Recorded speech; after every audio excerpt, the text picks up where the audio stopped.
What's up, everybody? How are you today? Tiffany Robinson here from Beyond RCM Revenue Cycle Management here in the state of New York. And I'm so excited to present today's RCM Roundup. Now, if this is your first time tuning into the channel, Beyond RCM is a organization that specializes in mentoring and helping new or aspiring medical billers and coders enter this dynamic field of healthcare. We cater to, like I said, new MBCs or individuals who are just starting out and trying to navigate their way through their career journey. And we provide helpful tools, content, and a guide that hopefully new and aspiring MBCs can use as a blueprint to start their career journey. And if this is your first time checking out the channel, I want to encourage you to please like, subscribe, and hit the notification bell so that you will be one of the first individuals to see our content and get access to our content once it's released.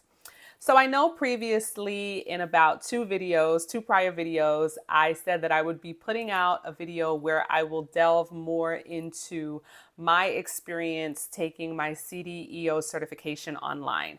And ta-da! Today is the day where I am going to have that discussion and put it on the blog.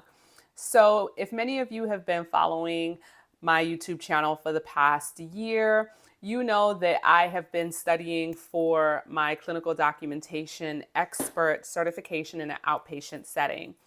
And I was finally able to reach the crescendo of that goal earlier this year.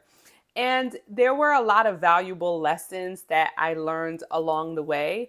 And I always like to share my lessons learned so that hopefully someone who is traveling down that road can get insight from individuals such as myself who've been there to help you navigate your decision.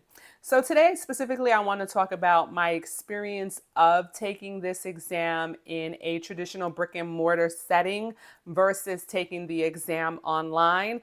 I also want to talk about tips for online testing because a lot of organizations are now moving towards testing in an online environment, and there are certain things that you need to keep in mind before going down that road. And I'm going to provide a couple best practices just to help you have a little extra edge for the exam. So I have, gone and done my college degrees online. I mean, once I finished high school, most of the training and education that I've done post high school has been in an online environment. However, when I decided to sit the CDEO exam, at the time, AAPC was not offering an online version of the exam. So I had to go into a traditional brick and mortar testing site to sit the test. Now, I was not too taken aback by that because previously I had done my CCSP through AHIMA. Shout out to AHIMA. I did my CCSP certification through AHIMA. And that exam, when I sat that exam, it was in a brick and mortar facility with a proctor. But there were significant differences in taking that exam with AHIMA versus taking my CDEO. If you've watched my previous videos certified where I talk about, the actual accomplishing the goal, you know that I didn't sit this exam once. I sat this exam more than once. And each time I sat the exam, there was something different that I learned about myself and how to set myself up for success. So I'm hoping that by sharing this information with you, it'll also turn on some light bulbs for you and help you as you either sit your exam for the first time, or if you fail the exam and you're retaking it, it'll help you better prepare. Because if at first you don't succeed, try again, okay? Quitters never win, winners never quit. So when I initially sat the exam for AAPC, I went into it with kind of the thought process of how I sat my AHIMA exam. My AHIMA exam was very seamless compared to the AAPC version. AHIMA, I went into the testing site. It was a computerized test. It was proctored. There were other people in the room.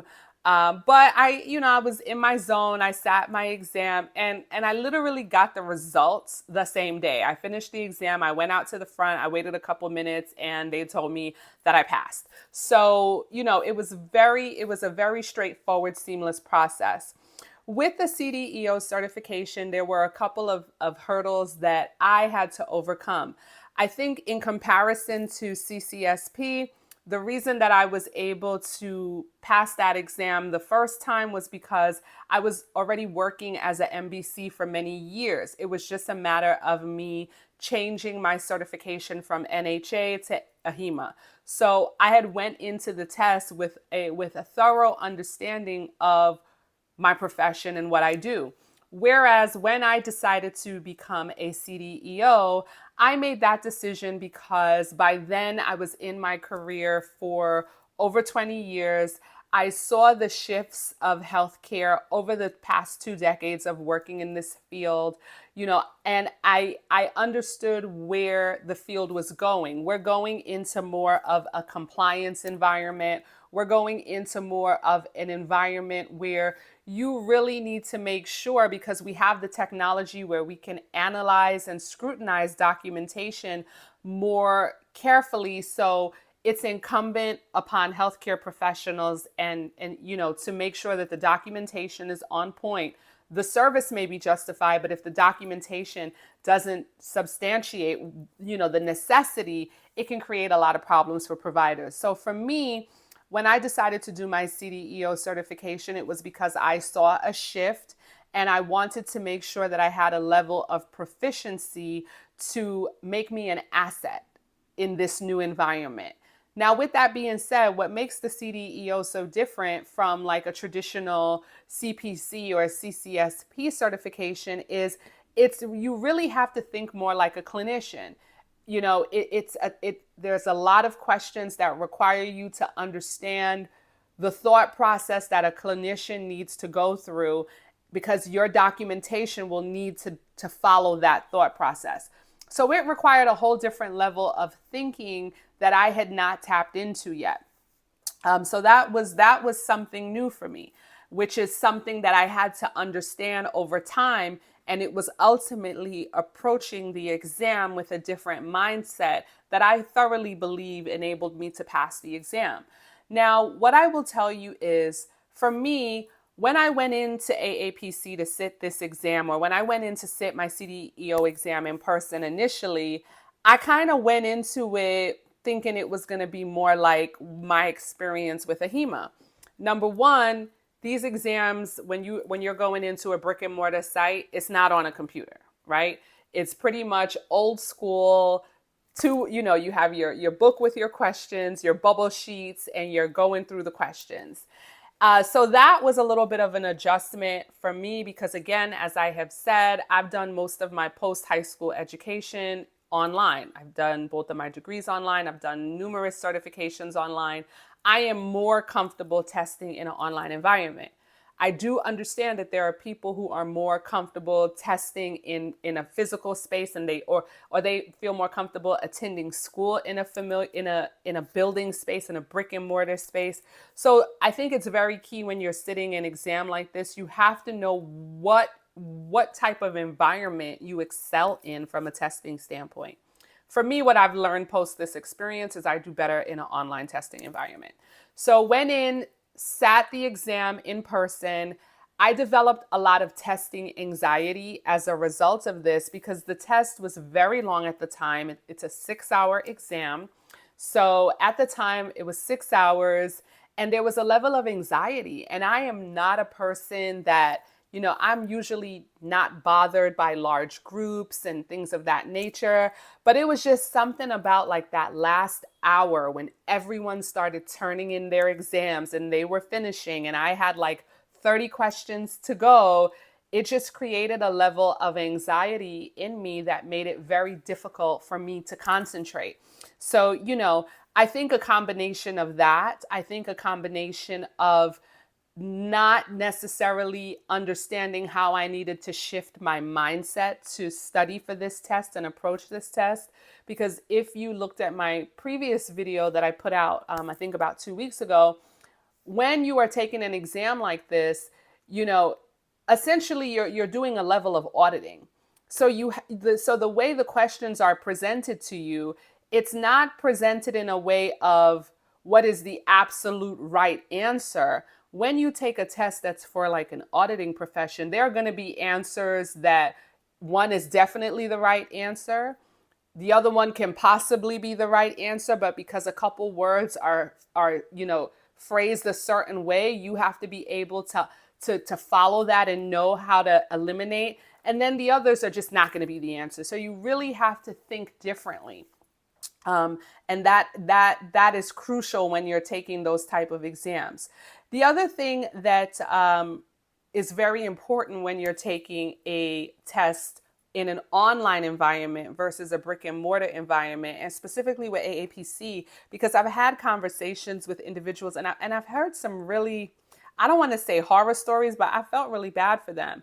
When you're sitting this exam, and specifically with AAPC and you're doing the online exam, you need to have an external webcam, but you also need to have a proper mount for that external webcam. Because what happens is you're not allowed to use the webcam on your computer because your proctor will actually have you share your screen with them. So that's how they monitor what you're able to see on the computer. You need the external webcam so that they can see the room around you, the environment around you. You cannot have any type of distraction while you're sitting this exam. I'm talking even if your dog runs in the room, to get something, the proctor will pause the exam. And I've heard situations where people's exams got forfeited because someone walked into the room, because you can't have anyone walk into the room. You can't have any pets come into the room. My dog actually ran into the room and my husband almost came to get her and I had to like go like this. And even doing that, the proctor made me pretty much take my webcam and do a clean sweep of the room. I had to hold the camera up, show the entire room, show under my desk, and all of that ate into my time. So if you're going to be taking an exam, especially through an organization like AAPC, if you have a lot of noise in your house, if you have a lot of animals, if there's a lot of stuff going on in your home on a daily basis, you might want to consider doing your exam in a different space, or you might want to go in person. So that's just that's a little best practice to help you out.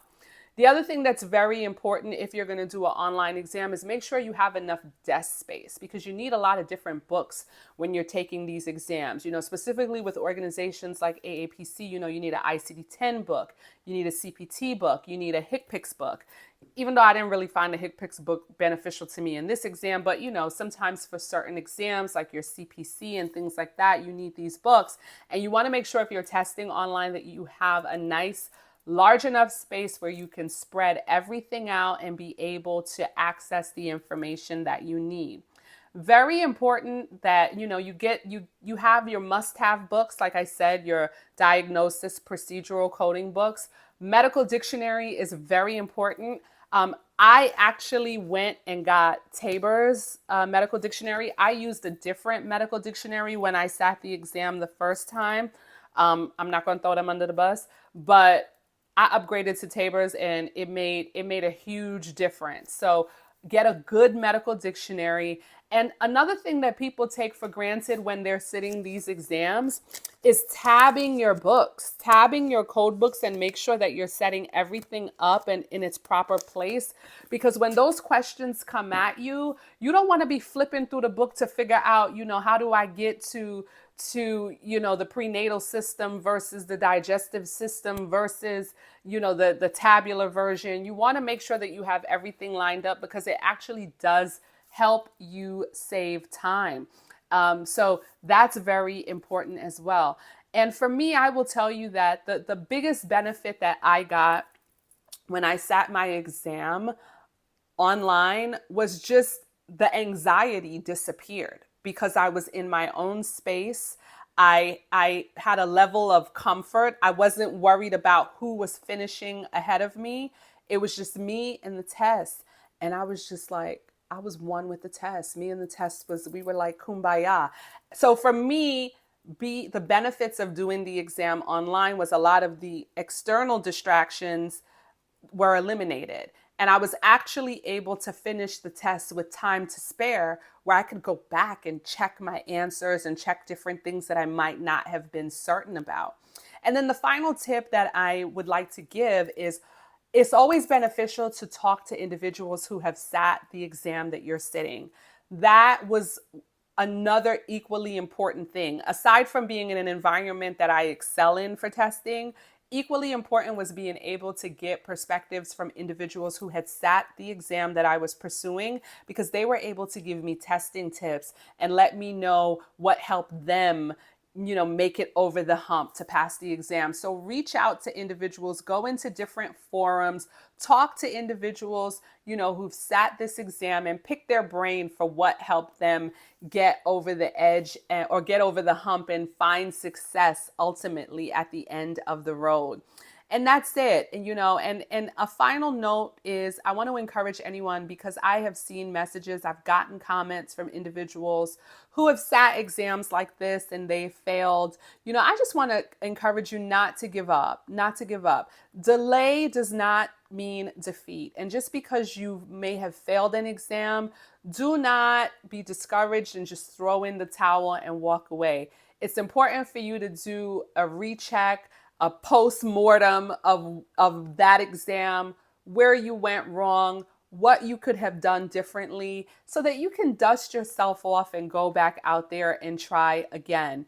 I want to encourage you guys. There were times that I contemplated just like, whatever, do I really need this? I don't need this. But then that, to me, that stunts my growth. If I throw my hands up and walk away because I took a crack at something and it didn't work out, then that says more about me and my determination than the obstacle or the goal that I'm trying to accomplish. So it's okay. It's okay if you failed. Dust yourself off. Recognize where you went wrong.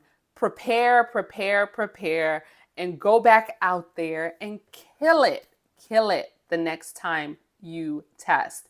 And that's pretty much everything that I have for you today. Those are the tips for me sitting my exam in an online environment. I'm very grateful that AAPC decided to allow this option to many of their members, because again, not everybody excels in a classroom environment, especially when you're taking old school tests where you got to bubble in your answers, and also when you got to wait 2 weeks to get the results. Because another benefit of me doing this exam online, I got my results in less than 24 hours. I'm just saying. So all of that just made the process a way more pleasant experience for me. So thank you so much for checking out our video today. Again, if you found this information helpful, don't forget to like, subscribe, and hit the notification bell. Thank you for taking the time to hang out with me. Like I said, my name is Tiffany Robinson. I have the pleasure and honor of being the owner and founder of Beyond RCM Revenue Cycle Management, and we will see you again soon. Have a wonderful day. Bye.